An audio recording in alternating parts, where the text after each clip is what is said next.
Hola, mi nombre es Agostina Castro. Hola, mi nombre es Ariadna Albornoz. Hoy vamos a hacer un repaso por toda la unidad 1 de cara al parcial del día lunes. Vamos a desarrollar los libros mediante un PowerPoint, empezando con Wolf. Para Wolf, cuando hablamos de filosofía política, existen dos preguntas. ¿Quién consigue qué? Que tiene que ver con una distribución de bienes materiales, derechos, libertades, como por ejemplo, qué derechos y garantías debería tener un ciudadano.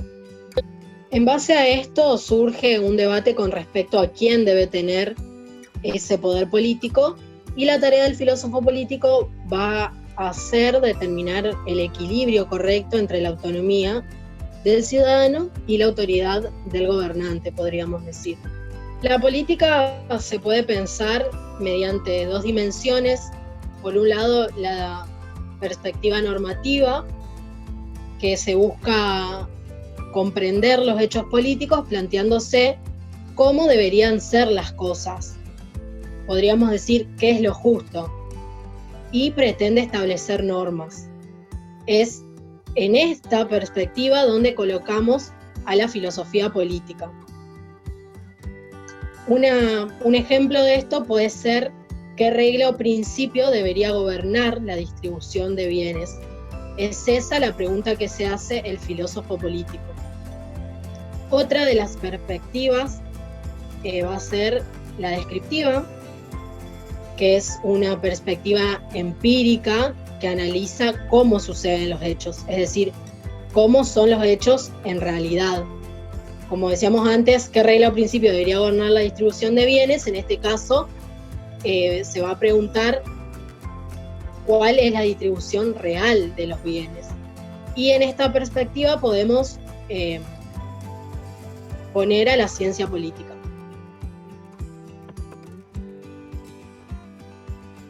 Bueno, el comportamiento humano parece tener una pierna a cada lado de esta división, dice el autor, y también plantea que investigar cómo son las cosas ayuda a explicar cómo pueden ser, y la investigación sobre cómo pueden ser las cosas es esencial para la valoración de cómo deberían ser. Por ejemplo, no tiene sentido proponer una teoría de la sociedad justa, es decir, cómo debería ser, sin poseer algún tipo de conocimiento sobre el comportamiento y la motivación humana, es decir, cómo es. Para esto también hay que tener en cuenta que las personas creen que obedecer es un deber.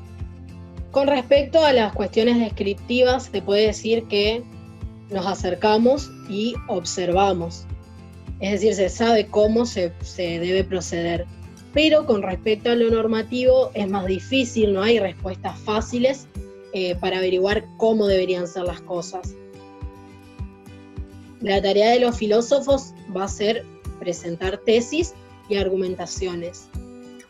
Finalmente, en el texto podemos encontrar el término agnosticismo, que significa ignorancia, y se da cuando no se puede llegar a una conclusión satisfactoria y entonces no me abstengo a tomar partido. En la filosofía política, los que deciden quedarse al margen se van a encontrar con que otros están tomando las decisiones políticas por ellos, y el no decir y no hacer nada al respecto equivale a aceptar la situación por más de que esté de acuerdo o no. Otro de los autores que se ven a lo largo de esta primera unidad va a ser Walling. El autor comienza el texto preguntándose qué es la filosofía política, entendiendo que no se puede definir completamente, sino que sus características son mucho más visibles si se tiene en cuenta cómo se fue desarrollando a lo largo del tiempo, cuáles fueron las diversas formas que los distintos filósofos políticos la fueron practicando. Hay un vínculo entre filosofía política y filosofía general, ya que los teóricos políticos han adoptado muchos métodos de análisis de los filósofos. Es importante destacar esta diferencia, la diferencia principal entre estas dos disciplinas. Podemos decir que esta radica en un problema de especialización, principalmente.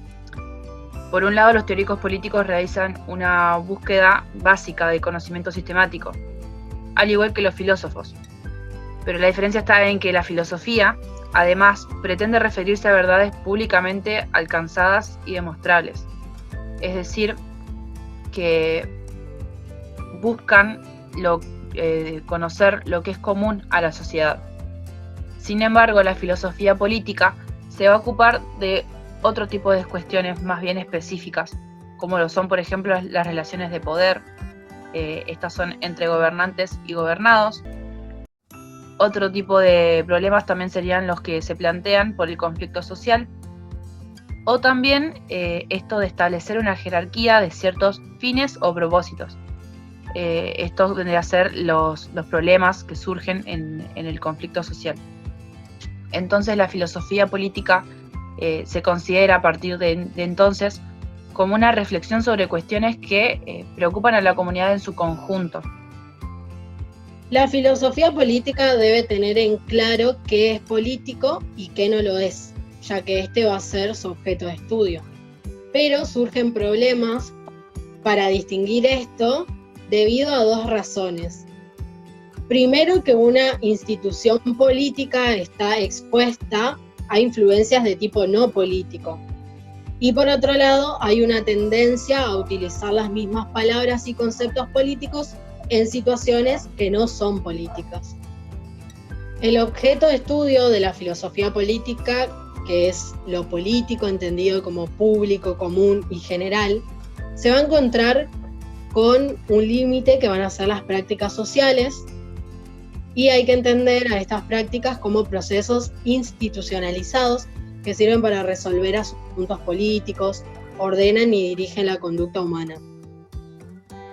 El sistema de instituciones representa un ordenamiento de poder y autoridad. Es decir, estas instituciones toman decisiones aplicables a toda la comunidad. Esto trae la atención de ciertos individuos porque influyen en sus intereses.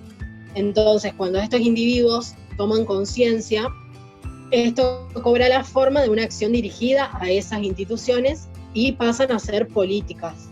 Es así como las instituciones políticas proporcionan relaciones internas entre los fenómenos políticos, mientras que la filosofía política formula enunciados respecto a esos fenómenos. Para decirlo de otra manera, las instituciones dan coherencia previa a esos fenómenos políticos. Como sabemos, el campo de lo político es una creación humana, y el autor nos dice que estos conceptos, para comprender la realidad, son creados en épocas de crisis y van marcando un momento. El filósofo político debe reconstruir un mundo de significados que cayeron junto con esta crisis, con este colapso institucional. En palabras del autor, modelar un cosmos político a partir del caos político. Entonces lo importante a destacar acá, y es primordial, entender esto de que el filósofo político siempre va a buscar y va a proponer un orden, a partir de todo ese caos, como dice el autor. Básicamente el orden es un problema fundamental en su objeto de estudio. Y este también, hablando del orden, para el filósofo político es más bien una situación de paz y de seguridad, y que esto hace posible la vida civilizada. Y bueno, por esto también esta preocupación por el orden los ha llevado a los filósofos políticos a examinar los tipos de fines y los tipos de propósitos adecuados para una sociedad política. Bueno, y el siguiente tema que destaca el autor es el lenguaje y los conceptos.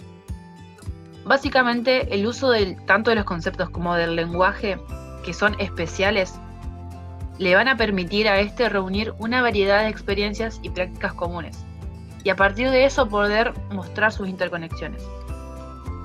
El lenguaje de la teoría política dice que tiene conceptos que lo que buscan es expresar señales de prevención. Estos conceptos pueden ser como el desorden, la revolución, el conflicto y demás. buscan prevenir de cierta situación. También la teoría política se ocupa de las posibilidades, es decir, procura enunciar condiciones necesarias o suficientes para lograr fines a los cuales se los considera deseables.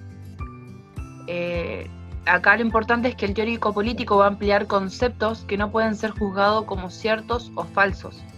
¿Qué quiere decir esto? Va a usar conceptos que tengan un significado que le permita entonces describir, ya sean en modo de prevención o también para describir una posibilidad, y que estos conceptos entonces no puedan ser juzgados como falsos mediante el canon empírico riguroso. ¿Qué quiere decir esto? El vocabulario que se utiliza dentro del ambiente de la filosofía política. Retomando lo que dije anteriormente con respecto a esto de que los conceptos son creaciones humanas, también nos podemos encontrar con las categorías que suponen una abreviatura de la realidad y van siendo modificadas por los conceptos políticos y la experiencia que va cambiando. El filósofo político cuenta con dos herramientas.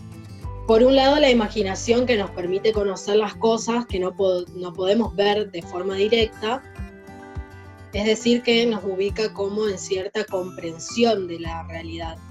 A partir de esto es donde el filósofo político encuentra una posibilidad de poder mejorar esta realidad. En fin, es la herramienta que tiene el teórico político para poder comprender un mundo que jamás va a conocer. Por otro lado, la visión es un acto descriptivo de los hechos, los objetos, y es la perspectiva o el ángulo de enfoque que se toma. Bien, como ya mencionamos anteriormente, toda filosofía política va a representar una perspectiva limitada, a partir de la cual contempla estos fenómenos políticos. Los enunciados y formulaciones que producen son una abreviatura a la realidad. Los conceptos y categorías de la filosofía política pueden compararse con una red. Bien, como ya dijimos anteriormente, toda filosofía política va a presentar una perspectiva limitada, a partir de la cual se contemplan solamente los fenómenos de índole política. Acá el autor nos va a plantear dos metáforas. En primer lugar, que los conceptos y categorías de la filosofía política pueden compararse con una red que se arroja para apresar algunos fenómenos políticos que luego son recogidos y distribuidos como el pensador lo considere pertinente. Pero en el proceso hay que tener en cuenta que él elige cierta red que arroja en un determinado sitio que también es elegido por él. Por otro lado, el uso de ciertas categorías pone en juego un principio de exclusividad especulativa, y acá nos va a presentar otra metáfora que va a ser la del reflector. El reflector va a iluminar determinados hechos y abandona todos los restantes, que van a quedar fuera del estudio político. Es decir, se puede estudiar solamente una parte de la realidad. Es como si entráramos a un cuarto oscuro y con una linterna iluminemos, solamente vamos a poder enfocar una parte de toda la habitación. Hay que tener en cuenta también que en el pensamiento de un filósofo influyen mucho los problemas que está teniendo en ese momento esa sociedad en la que él está viviendo. El último tema que va a tratar el autor en este texto va a ser la tradición de discurso, también teniendo en cuenta la innovación. Bueno, el teórico político interviene en un debate donde los términos ya están establecidos. Fueron elaborados y transmitidos mediante un legado cultural, dice el autor.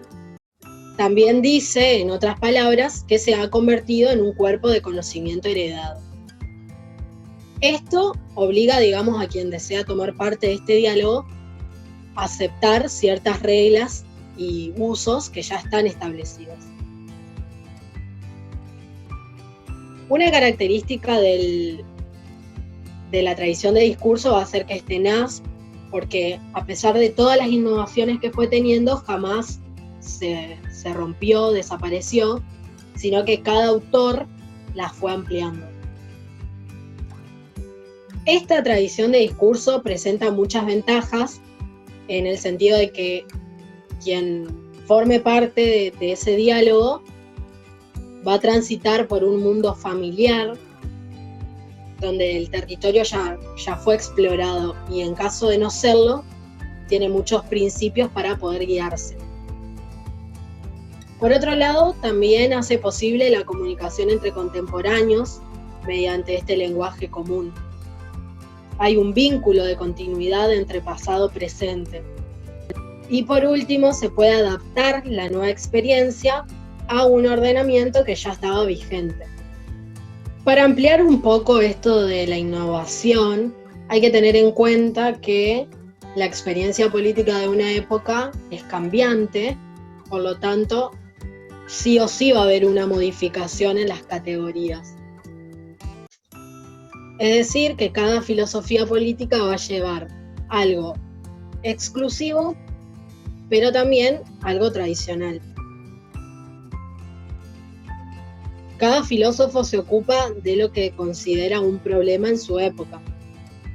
Y el pasado nunca es completamente sustituido, sino que se lo recupera constantemente. Bueno, y ahora comenzando con el texto de Castorina, de Lo político versus la política, la autora plantea que a lo largo de la historia la cultura política occidental ha atravesado por una tensión de origen. Dice que esta tensión es entre lo político y la política. A lo político lo define como una construcción que tiene origen en el hombre y en su relación con otros. O también se puede decir que es una instancia antropológicamente originaria y socialmente fundacional. Y por otro lado, la política es entendida como el ejercicio de una profesión. Esta es una profesión específica, con límites institucionalmente definidos. Bueno, la autora plantea que es importante focalizar el conflicto, es decir, esta tensión entre lo político y la política, en el plano teórico, pero fundamentalmente es un conflicto ideológico y social. ¿Por qué digo esto? Porque hace énfasis y remarca también que esta es una lucha de poder entre grupos sociales antagónicos. Bueno, en la primera parte del texto, cuando la autora explica lo político como democratización, habla de una evolución de la polis ateniense. Y dice que esta evolución va a estar marcada por la conexión entre la politización y la democratización. En la medida que los principios tribales, es decir, aquellos principios tradicionales que se compartían en la polis en ese momento, fueron progresivamente, podemos decir que fueron corridos progresivamente por los principios cívicos y políticos de la asociación, que es decir, estos nuevos principios que venían de alguna forma avasallando a los anteriores. Acá es como vemos cómo la progresiva politización de la sociedad va, podemos decir, acarreando también ciertos cambios en la esfera, tanto pública como privada, pero sobre todo cambios sociales, eso es lo importante, porque acá lo que se plantea es el desplazamiento del oikos, es decir, de esta casa, de esta tradición, por parte de la polis. La polis vendría a ser estos nuevos principios cívicos y políticos, esta ciudad-estado. Y ya no solo como una unidad política, sino también como una unidad económica. Acá podemos ver entonces cómo los sectores medios y bajos, es decir, el demos, se opusieron a los gobernantes. Recordemos también esta división que hay en la sociedad en diferentes sectores. Entonces la clase política es desplazada por esta comunidad cívica. Y en este momento entonces se impone el gobierno de la ley sobre la voluntad de la aristocracia, esta voluntad arbitraria, se podría decir. En este punto hay una especificidad de lo político evidente, porque se trata de una nueva forma de asociación, ya es distinta a la que se venía planteando con anterioridad. Por eso entonces decimos que la polis ateniense es una ruptura, porque justamente significó una ruptura respecto a otras formas de Estado, a lo que estaba tradicionalmente establecido. El carácter distintivo de la polis como organización estatal radica en esta unión que hay del trabajo y de la ciudadanía. Podríamos decir que es una nueva forma de organización que une a los propietarios de las tierras y a los campesinos en una comunidad cívica y militar, marcando una relación entre los apropiadores y los productores. Por eso también acá vemos esto de la tensión entre distintos sectores sociales, esta clase dominante y esta clase dominada o el pueblo, mejor dicho. Luego, podemos ver que en este contexto se pueden apreciar los conflictos políticos entre demócratas y oligarcas, como toma este ejemplo la autora, diciendo que, que los primeros planteaban que el Estado hubiese servido como protección contra la explotación, mientras que para los oligarcas el Estado sería como un medio de apropiación. En este sentido, entonces, se puede identificar a lo político como democratización, en la medida que se instituye como una fuerza, digamos, que limita la explotación de una clase sobre otra.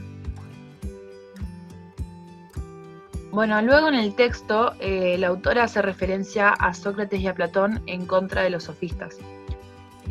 Básicamente lo que quiere plantear acá son las dos posturas que hay en esta polis ateniense.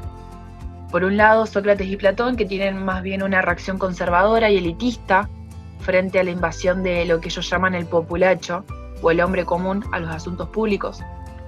Y se puede ver esto en sus escritos. Tienen una postura, o una ideología, mejor dicho, fuertemente antidemocrática. Y es así entonces como para ellos la política se ha convertido en un ámbito donde residen los vulgares o los mediocres. Y los aristócratas entonces ya no participaban en la política. Los autores a lo que apuntaban a partir de este momento es que ese abandono que había hecho la aristocracia a la política era una degradación.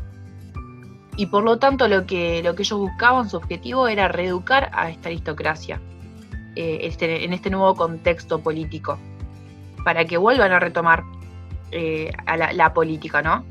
Es decir, lo que se buscaba, o más bien lo que Sócrates y Aristóteles planteaban,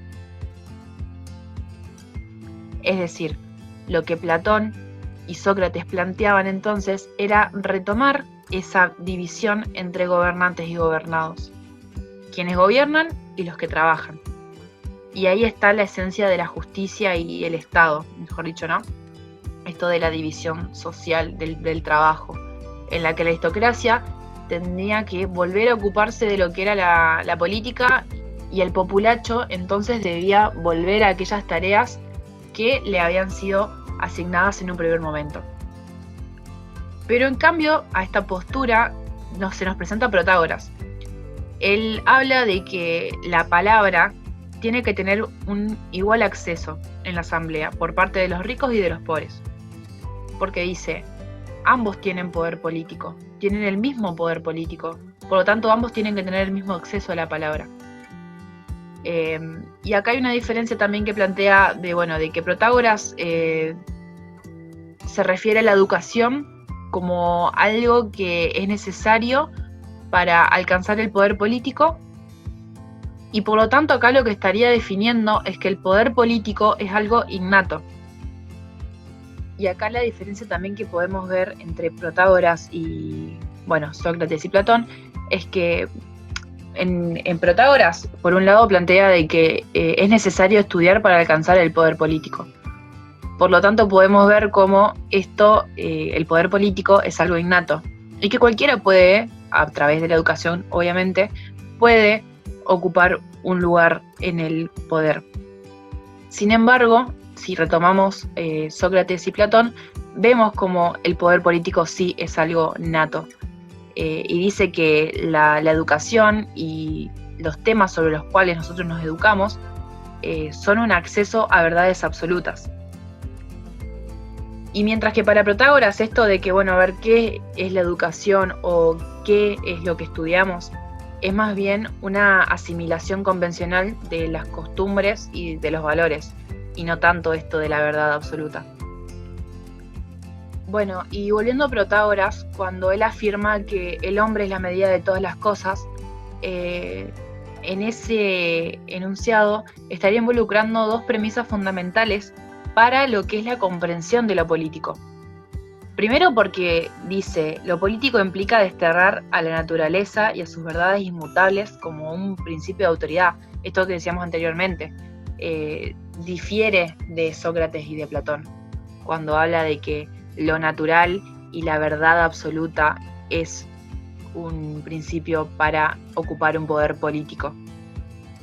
Y en segundo lugar, dice que si todas las opiniones tienen el mismo valor, entonces la única posibilidad de construir política es a partir del debate y del consenso. Y por lo tanto, el orden político y las leyes son convenciones y surgen entonces a partir de ese debate y de ese consenso. Porque lo que quiere decir acá es que no hay una opinión que valga más que la otra. Por lo tanto, si todas las opiniones valen lo mismo, es necesario discutir, mejor dicho, la palabra sería debatir, para entonces poder construir ese orden político y las leyes.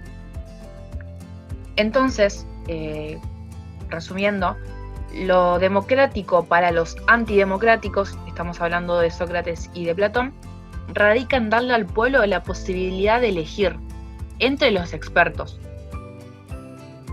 Por lo que la política entonces es la profesión o saber de los filósofos, de los políticos filósofos, y no la praxis socializada del demos. Esto lo que decíamos anteriormente cuando nos referíamos a Protágoras.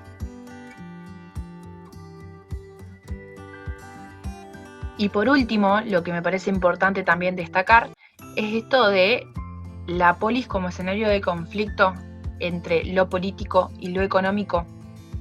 Acá, en la polis ateniense, lo político y lo económico estaban dentro de una misma esfera, es decir, no había una distinción entre ambos. Podemos ver esto ejemplificado en los tipos de dominación. Cuando hablamos de la dominación del amo al esclavo, nos referimos a una dominación de tipo política, pero también a una dominación económica. Entonces es importante entender esto porque luego podemos ver cómo en los orígenes del capitalismo esto va a cambiar. Bueno, y cuando nos remontamos a la segunda parte del texto, que ya empieza a hablar de los orígenes del capitalismo, la autora se va a referir entonces a la tensión entre lo político y la política y cómo esta tensión adquiere una nueva forma a partir del surgimiento del capitalismo. ¿Qué quiere decir esto? Que el capitalismo es una transformación. En primer lugar, la autora va a dar una definición de lo que es el capitalismo. Dice que este es un sistema social a través del cual los bienes y servicios son producidos para el intercambio. Pero sobre todo es un sistema donde el grueso del trabajo de la sociedad es llevado a cabo por quienes no son propietarios de los medios de producción. Entonces podemos ver cómo en la sociedad de mercado hay un motivo específicamente económico y hay instituciones específicamente económicas y las relaciones están separadas de las relaciones no económicas. Entonces, la imposición de la sociedad de mercado emergió como una confrontación de clases entre aquellos cuyos intereses se expresan en la nueva economía de mercado y aquellos que la resistieron al anteponer los derechos de subsistencia a los imperativos de ganancia. Esto es así en la medida en que se comprende que el capitalismo surge a través de una transformación radical, como decía recién, ¿no?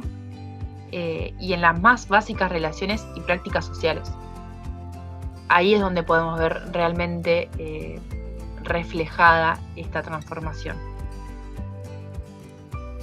El capitalismo entonces podemos decir que está marcado por una diferenciación. Esta diferenciación es única y es la diferenciación entonces de la esfera económica de la esfera política. La relación del trabajo con el capitalista no está condicionada por una relación extraeconómica como ocurría en las sociedades precapitalistas, es decir, en, por ejemplo, la democracia ateniense. La asignación social de recursos de fuerza de trabajo ya no tiene lugar por medio de la dirección política, sino más bien a través de los mecanismos de intercambio de mercancías. Podríamos decir entonces que la relación que hay entre ambos deja de ser política, y podemos compararlo con la situación entonces, como decía, del esclavo y el amo, porque vemos cómo marca entonces esta distinción entre lo político y lo económico. Entonces podríamos decir que la relación que hay entre ambos deja de ser política. Y retomamos, si quieren, el ejemplo del esclavo y del amo. Esto es muy importante porque esta relación que hace años atrás, o mejor dicho, todos los tipos de dominación que se creían económicas y políticas, a partir del advenimiento del capitalismo, deja de ser así. Entonces, podemos ver cómo el capitalismo difiere de las formas precapitalistas, debido a que en estas últimas se observa una fusión de los poderes económicos y políticos, ¿no? Y entonces, a partir del capitalismo, es que se las entiende a estas como esferas autónomas. Por un lado, lo político y por otro lado, lo económico.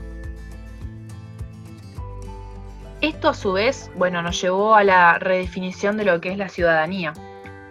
Esto pasa porque, con el advenimiento del capitalismo, muchos individuos se ven forzados a abandonar sus comunidades y los medios de producción y acuden a la ciudadanía. ¿Por qué?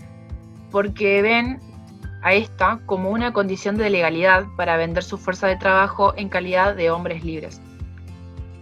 Esto entonces le confiere nuevos derechos y facultades. Entonces, la diferencia entre el significado de lo que es la ciudadanía ateniense y la ciudadanía moderna radica en que la moderna es más inclusiva y mucho más universalista en comparación al significado ateniense de lo que es la ciudadanía. Pero esta primera implica una mayor distancia entre el pueblo y la esfera de acción política. Hay una mayor distancia entre lo que es la ciudadanía y la participación política. Entonces, cuando nos preguntamos si hay representantes o profesionales de la política, sí, los hay. Es la élite política.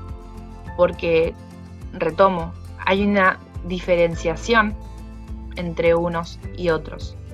Esto es por simplemente esta brecha que separa a los ciudadanos de la participación política. Y acá la autora retoma a otro autor y dice que el modo de dominación específico del capitalismo consiste en la supresión fetichista de lo político por las operaciones de la política misma. ¿Qué quiere decir esto? Es que el poder del pueblo es poco a poco reemplazado por el poder de los elegidos, como un mecanismo que suprime y que expulsa la voluntad popular del proceso de toma de decisiones estatal, proponiendo una nueva distinción entre trabajadores y dirigentes, esto que hablaba recién. Entonces, este aspecto fetichista de la política revela en tanto y en cuanto la democracia moderna parece como algo que no es. ¿Qué quiere decir esto? Que este mecanismo de ocultamiento de la desigualdad real requiere y demanda un desplazamiento de lo político por la política. Un ejemplo de esto, y los da la autora también, son los ejemplos de las revoluciones de la élite política y del pueblo. Uno de ellos puede ser Estados Unidos. Y cómo entonces podemos ver que quienes entonces deberían representar los intereses del pueblo terminan por reemplazar su voz, si se quiere decir, reemplazar su voluntad, y simplemente actúan y gobiernan en torno a sus propios intereses.